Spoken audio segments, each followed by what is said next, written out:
Apreciables hermanos en la gracia de nuestro Señor y Salvador Jesucristo, reciban un fraterno saludo de paz a vosotros.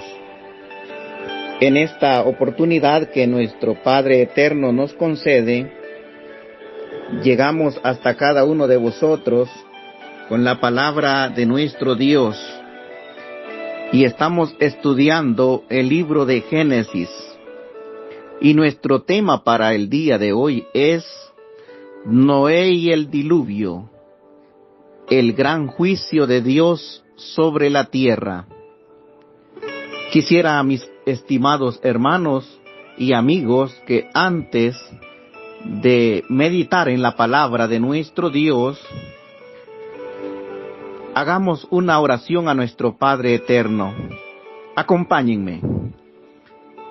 Bendito y poderoso Padre que habitas en las alturas de los cielos y en nuestros corazones, en esta oportunidad que nos concedes, queremos exaltar tu nombre, queremos darte honra y honor, pues reconocemos tu grandeza y tu misericordia para con todos, y es por ello que en esta oportunidad estamos delante de tu presencia, pidiéndote que perdones nuestros pecados y pidiéndote que dirijas nuestra mente, nuestro corazón y prepararlo para recibir el mensaje de tu bendita palabra que viene a nuestra vida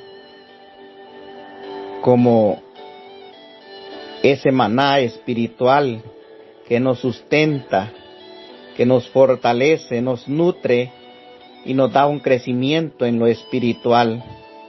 Bendito Padre, te pedimos esa guianza de tu Espíritu Santo y lo pedimos todo en el nombre de Cristo Jesús, nuestro Salvador. Amén. Muy bien, amados hermanos, vamos a dar inicio a la meditación de este tema titulado Noé y el diluvio, el gran juicio de Dios sobre la tierra. Y para ello quisiera que abramos nuestras santas escrituras en el libro de Génesis capítulo 7, versículos 10 al 24. Y sucedió que a los 7 días vinieron sobre la tierra las aguas del diluvio, el día 17 del mes segundo del año 600 de la vida de Noé. En este día fueron rotas todas las fuentes del gran océano, y fueron abiertas las ventanas de los cielos, y hubo lluvia sobre la tierra durante 40 días y 40 noches. En este mismo día entraron en el arca Noé, sus hijos Sem, Cam y Jafet, la mujer de Noé y las 3 mujeres de sus hijos con ellos. Entraron ellos y todos los animales según su especie, todos los animales domésticos según su especie, todos los animales que se desplazan sobre la tierra según su especie, todas las aves según su especie, y todo pájaro, todo lo que tiene alas. Y vinieron al arca a Noé de 2 en 2, de todos los seres que respiran. Vinieron macho y hembra de todo animal como Dios le había mandado. Y el Señor le cerró la puerta. El diluvio duró 40 días sobre la tierra. Las aguas crecieron y se levantaron. El arca se elevó sobre la tierra. Las aguas crecieron y se incrementaron tanto sobre la tierra que el arca flotaba sobre la superficie de las aguas. Las aguas subieron tanto sobre la tierra que las montañas más altas debajo de todos los cielos fueron cubiertas. Las montañas fueron cubiertas y las aguas crecieron 9 metros por encima, y murió todo ser que se desplaza sobre la tierra, tanto las aves como el ganado, las fieras, los animales que se desplazan sobre la tierra y todos los hombres. Murió todo cuanto tenía aliento de vida en sus narices. Todo lo que había en la tierra seca, así fue arrasado de la faz de la tierra todo ser viviente. Fueron arrasados de la tierra desde el hombre hasta el ganado, los reptiles y las aves del cielo. Solo quedaron Noé y los que estaban con él en el arca, y las aguas prevalecieron sobre la tierra durante 150 días.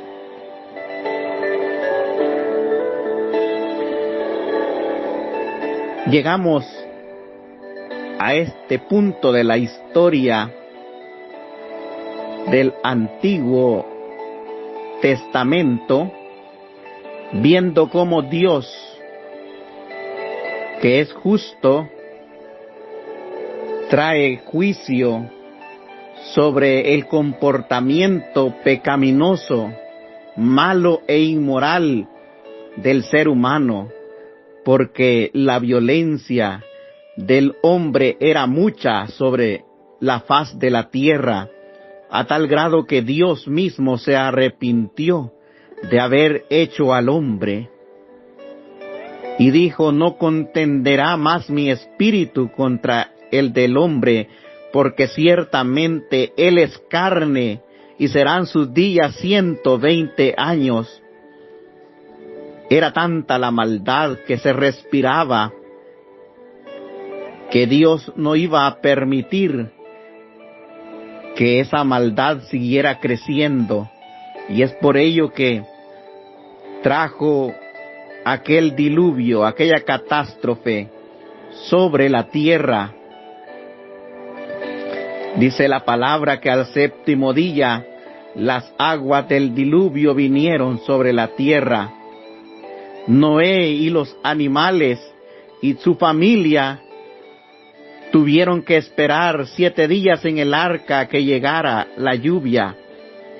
Ellos nunca habían visto hasta ese momento que era un diluvio o una lluvia tan fuerte como la que Dios traería sobre la tierra. Dice que fueron abiertas las cataratas de los cielos. Esto es cuando las grandes aguas que están sobre el firmamento se abrieron o se disolvieron. Estas aguas forman un gran manto de agua en la parte superior de la atmósfera de la tierra desde la creación. Pero también dice de que fueron rotas todas las fuentes del gran abismo. Las aguas también subieron de debajo de la tierra. Sin duda, esto iba acompañado de un gran terremoto, de una catástrofe geológica. Y luego nos dice que duró aquel diluvio 40 días y 40 noches. Este número 40 se asocia con la prueba, con la purificación, sobre todo antes de entrar en algo nuevo y significativo. Por ejemplo, fueron 40 días que estuvo Moisés en el monte de Sinaí. Fueron 40 días los que estuvieron los espías viajando a Canaán. El tiempo de Israel en el desierto fue 40 años. El viaje milagroso de Elías al Sinaí fue de 40 días. Y la tentación de Jesús en el desierto fue de 40 días. Entonces ese número 40 lo podemos asociar con prueba, con purificación. Todos entraron en el arca y la puerta la cerró el Señor.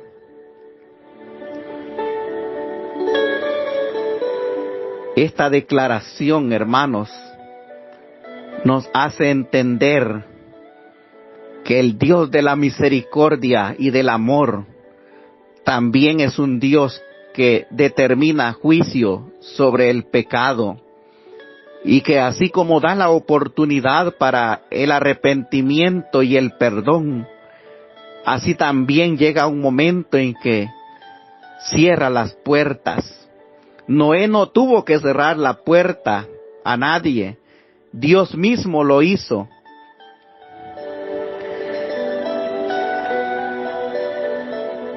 En esa misma manera, nuestro trabajo no es descalificar a las personas de la salvación. Es Dios el que cierra la puerta. Él es el que tiene la llave, que cuando Él abre, ninguno puede cerrar, pero cuando Él cierra, ninguno puede entrar. Dios mantuvo esa puerta abierta hasta el último momento, pero llegó el momento en que aquella puerta tenía que cerrarse.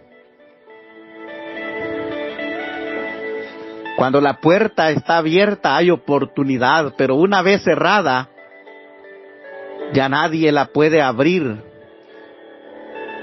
El arca de la salvación que había construido Noé, para él y su familia fue de bendición, pero para el mundo antidiluviano fue la condenación.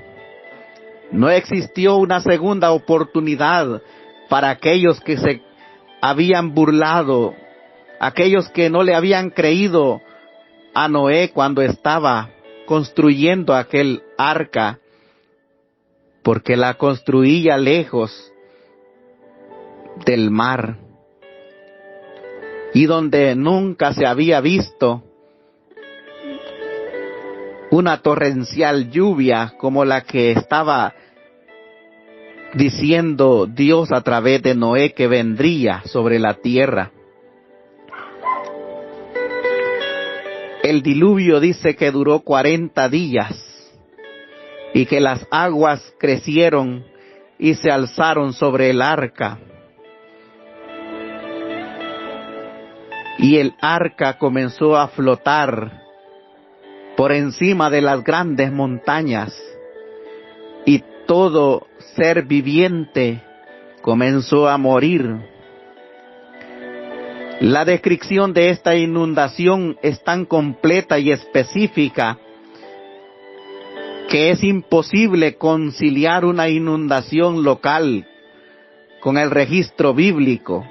A pesar de ello, hay afirmaciones que dicen que solamente fue en una parte de la tierra, pero ese diluvio, según la descripción bíblica, fue global. Si no fuera un diluvio universal, entonces no habría habido necesidad para que se construyera un arca.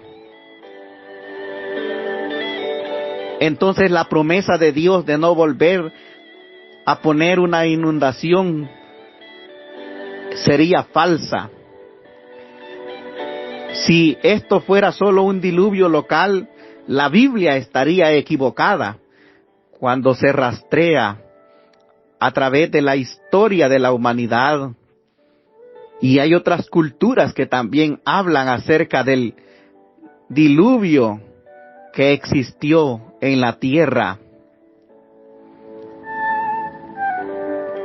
Muchos manuscritos antiguos de culturas como la babilónica, la egipcia, la cultura caldea, afirma acerca de esta inundación. Y son estas descripciones similares al relato que nos da Génesis. Esto nos da a entender de que la humanidad proviene de Noé y que la humanidad recuerda la inundación, aunque en estos escritos al sobreviviente no se le conoce como Noé, se le da otros nombres.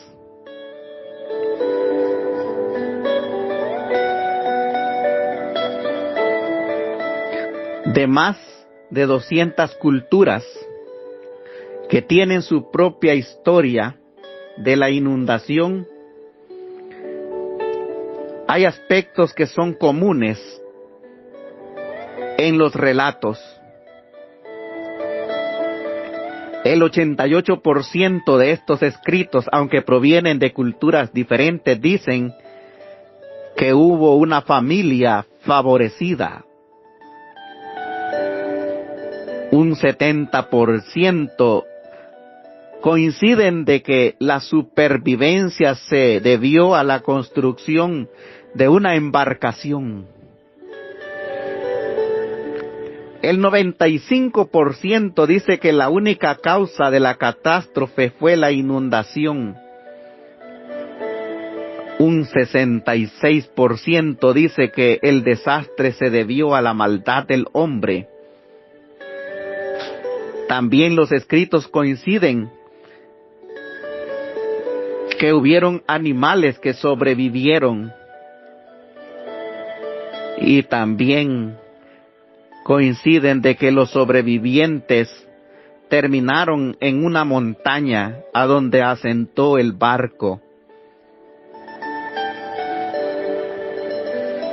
En muchos de estos escritos, que pudiéramos llamarles leyendas o cuentos, pero que finalmente tienen coincidencia con la verdadera historia del Génesis, también resaltan el arco iris y aquellas 8 personas que fueron guardadas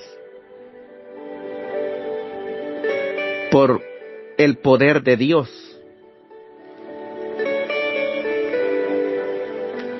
Dice la palabra que todo lo que tenía aliento de espíritu de vida en sus narices murió.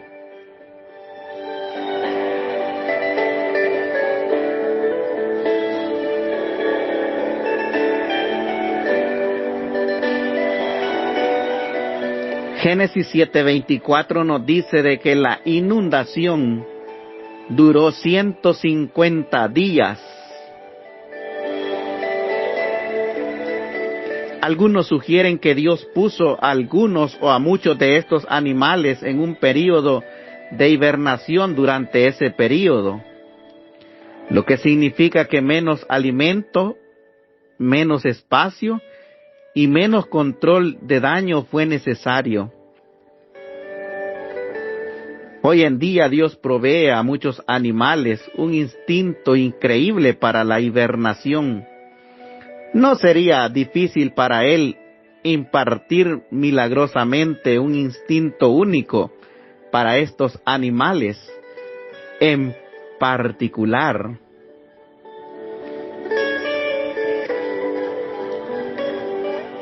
A través de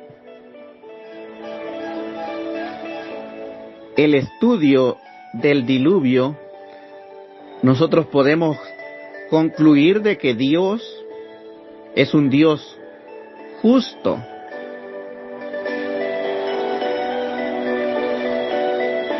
Algunos podrán decir, ¿y por qué ese Dios justo arrasó con todo lo que vivía sobre la tierra? Desde el hombre hasta las bestias, los reptiles, las aves del cielo y todo lo que respiraba. Hay muchas personas que se sienten ofendidas por la historia del diluvio, diciendo que esa es una prueba de la injusticia y la arbitrariedad o la mezquindad de Dios. Acusan a la Biblia de promover un Dios temperamental que juzga indiscriminadamente y dicen que solo un agresor podría ahogar a todas las personas, incluyendo a los niños y a todos los animales inocentes. Tales ataques sobre el carácter de Dios no son nada nuevo. Mientras que sigan existiendo pecadores en el mundo, habrá acusaciones de que Dios es injusto.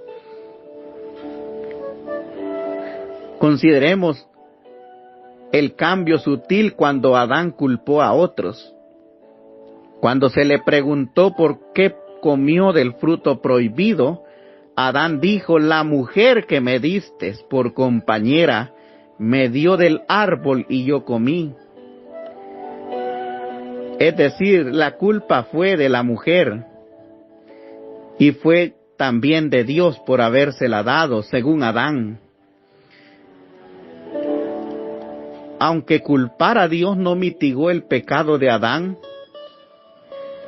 y el llamar a Dios injusto por haber enviado el diluvio tampoco disminuirá nuestro pecado. El diluvio en los días de Noé tiene muchas contrapartes en la historia. Dios juzgó al pueblo de Canaán con la orden de destruirlos por todas las prácticas inmorales y de maldad que allí se hacían. Igualmente Dios juzgó a Sodoma y a Gomorra por la inmoralidad que allí se practicaba, por todas aquellas desviaciones sexuales y aquella violencia que se vivía en la sociedad. Dios también destruyó finalmente a la ciudad de Nínive, a Tiro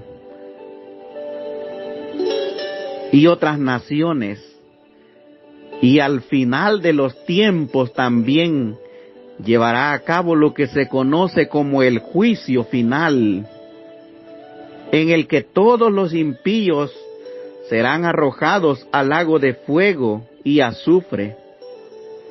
El mensaje claro de las Santas Escrituras es que Dios juzga el pecado y lo hace de diferentes maneras. En algunas ocasiones enviaba a un ejército invasor para que oprimieran y afligieran a su pueblo. En esta meditación que estamos teniendo lo hizo a través de ese diluvio, en donde Él manifestó su desagrado total contra la conducta de anarquía, de violencia y de inmoralidad que imperaba en ese tiempo. A Sodoma y a Gomorra la castigó con fuego y azufre. El diluvio fue justo porque Dios lo ordenó, y Dios es justo. Salmo 89:14 dice: el Señor mi fortaleza es recto, y en Él no hay injusticia. Es Salmo 92:15. El 89:14 dice: justicia y juicio son el cimiento de su trono. Dios siempre hace lo recto. Sus decretos y sus juicios son siempre justos. Si Él decretó que iba a haber un diluvio universal, entonces Él fue justo en hacerlo. No importa lo que digan los escépticos, no es de extrañar que nuestra tendencia es definir la justicia de la manera en que nosotros mismos nos beneficiemos. El diluvio fue justo porque la humanidad era malvada. Y vio el Señor, dice Génesis 6:5, que la maldad de los hombres era mucha en la tierra, y que todo designio de los pensamientos del corazón de ellos era de continuo solamente el mal. Entonces el fin para erradicarlo fue destruyéndolo. No podemos imaginar plenamente el grado de maldad de ese tiempo. Dice que la maldad era grande y cada pensamiento del corazón de cada uno de ellos era de continuo solamente el mal. No había ese amor hacia el prójimo, no había esa bondad. Cada persona estaba totalmente degenerada. No había en ellos nada bueno. Las personas en los días de Noé no eran pecadores ocasionales. Ellos se habían arriesgado y todo lo que hicieron fue abominación ante los ojos de Dios. Solo a Noé vio el Señor justo en su generación. El texto bíblico ofrece algunos indicios acerca de la magnitud de la maldad antes del diluvio. Uno de los problemas era la violencia desenfrenada. Y se corrompió la tierra delante de Dios y estaba llena de violencia la tierra, dice Génesis 6:11. Los descendientes de Caín, que fue el primer asesino, abundaban en el derramamiento de sangre.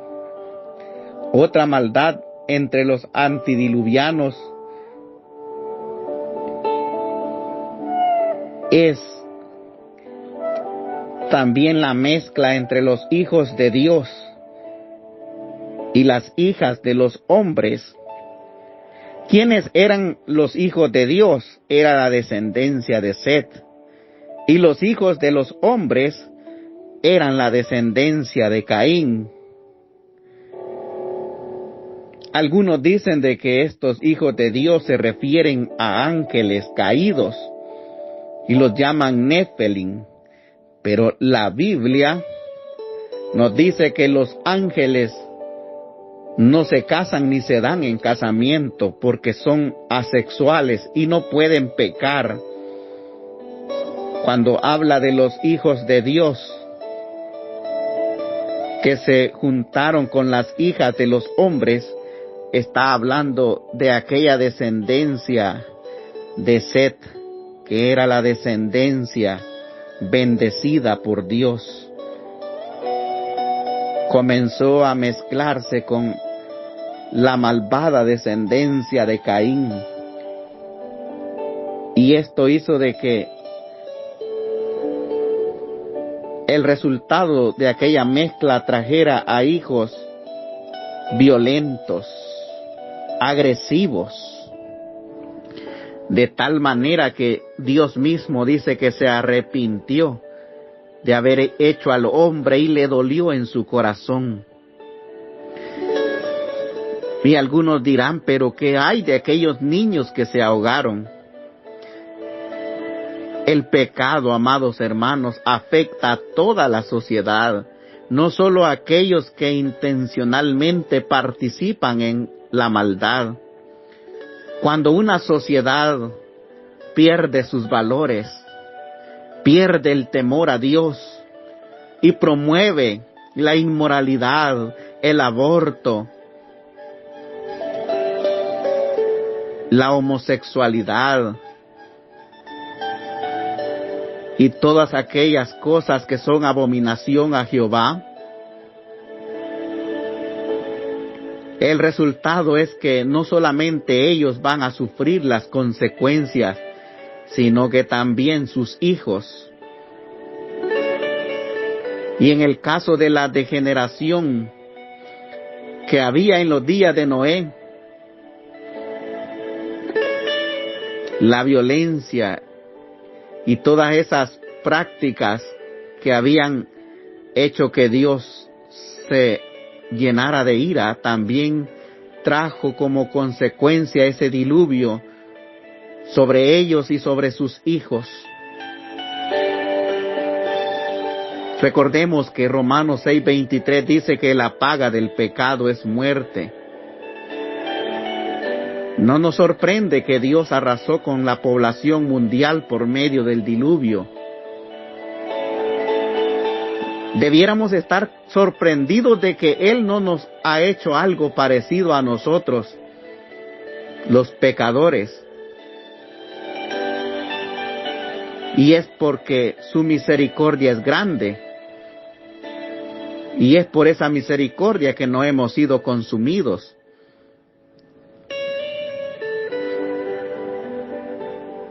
Muchas veces podemos subestimar la misericordia de Dios como que si la mereciéramos. Sin embargo, nos quejamos de la justicia de Dios como si de alguna manera fuera injusta, como si no la mereciéramos. Pero Dios, el Creador, tiene el derecho de hacer lo que a Él le plazca con su creación. Así como el alfarero puede hacer lo que quiere con la arcilla en su rueda, de igual manera Dios tiene derecho de hacer lo que le plazca con el trabajo de sus propias manos. Todo lo que el Señor quiere lo hace en los cielos y en la tierra y en el mar y en todos los abismos, dice Salmo 135:6.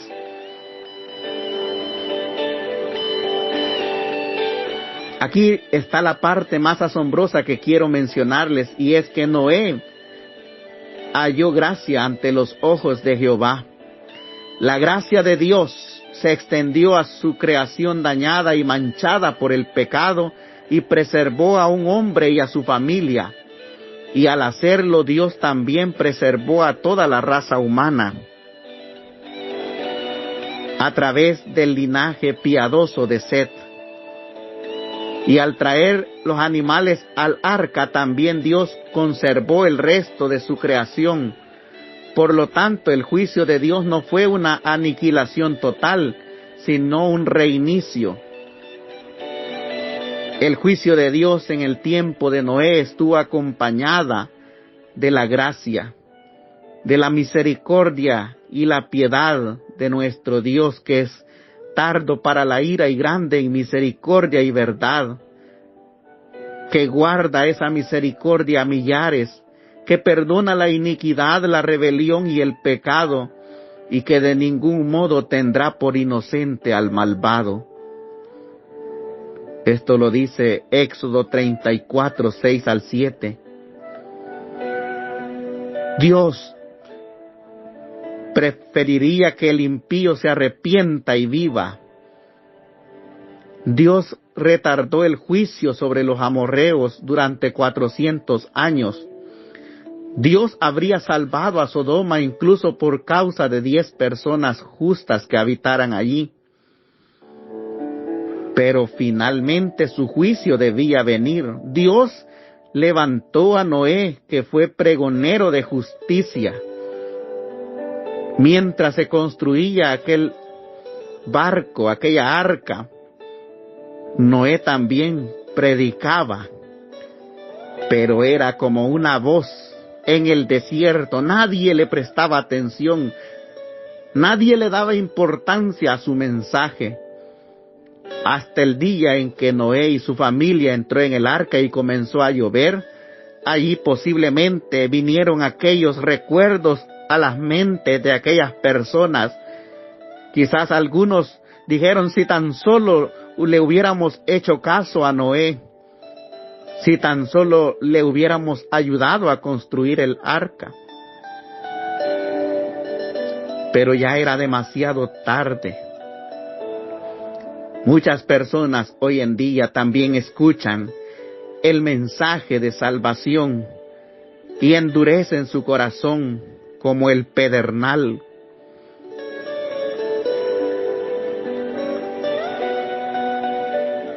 Y no reciben el mensaje, sino que lo rechazan. Llegará un momento en el cual también tendrán que lamentar cuando la puerta de la gracia se cierre y los juicios de Dios comiencen a ejecutarse sobre esta tierra. A Noé le tomó un centenar de años construir el arca. Podemos suponer que si otras personas hubieran querido sumarse a este esfuerzo y creer al mensaje y salvarse, lo hubieran podido hacer. Pero eso requería de fe. Ya cerrada la puerta, ya no había lugar para arrepentimientos. Habían perdido el tiempo y la oportunidad. El punto es que Dios nunca envía un juicio sin previo aviso. Él siempre exhorta, avisa a través de sus santos, los profetas. Nadie es castigado por la justicia de Dios, sino aquellos que detestan ser reformados por la gracia de Dios. El diluvio universal en los días de Noé fue un justo castigo por el pecado. Quienes dicen que el diluvio fue injusto, para empezar, probablemente no les parece la idea del juicio venidero. La historia de Noé es un claro recordatorio de que nos guste o no nos guste, hay un juicio final. La palabra de Dios dice: más como en los días de Noé, así será la venida del Hijo del Hombre. ¿Estamos listos o estamos confiados en nuestras propias fuerzas? Si es así, este es un llamado para venir a los pies de Jesucristo, ahora que tenemos esperanza. Dice segunda de Pedro 2:5, y si Dios no perdonó al mundo antiguo, sino que guardó a Noé, pregonero de justicia, con otras 7 personas, trayendo el diluvio sobre el mundo de los impíos.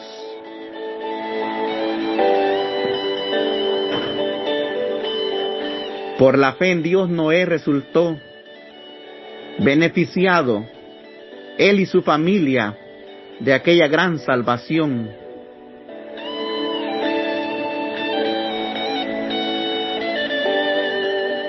Por esa obediencia agradó a Dios. Pero de allí todos los demás seres vivos fueron inundados. Y al fin del diluvio Dios se acordó de Noé. Esto significa de que Dios siempre actúa para bendecir a las personas que son obedientes, y Él cumple su promesa y tiene memoria de aquellos que temen su nombre. Noé obedeció el mandato de construir el arca que mantuviera a salvo a su familia y que los mantuviera vivos en aquel juicio que Dios trajo sobre la tierra. Nosotros tenemos oportunidades de tocar a nuestro mundo a través de nuestra fe en Dios, confiando de que Él está con nosotros cuando lo obedecemos. Podemos hablar a otros con valentía sobre Jesucristo, que es el único medio de salvación. A través de este tema, estimados hermanos y amigos, hemos hecho conciencia en la importancia de ser obedientes. Y también hemos visto que Dios es un Dios justo y que volverá a ejecutar su castigo sobre aquellos corazones no arrepentidos. Dice la palabra: y por tu corazón no arrepentido atraes para ti mismo ira para el día del justo juicio de Dios. Si oyereis hoy su voz, no endurezcáis vuestro corazón. Que nuestro Dios bendiga a cada uno por nombre y paz a vosotros.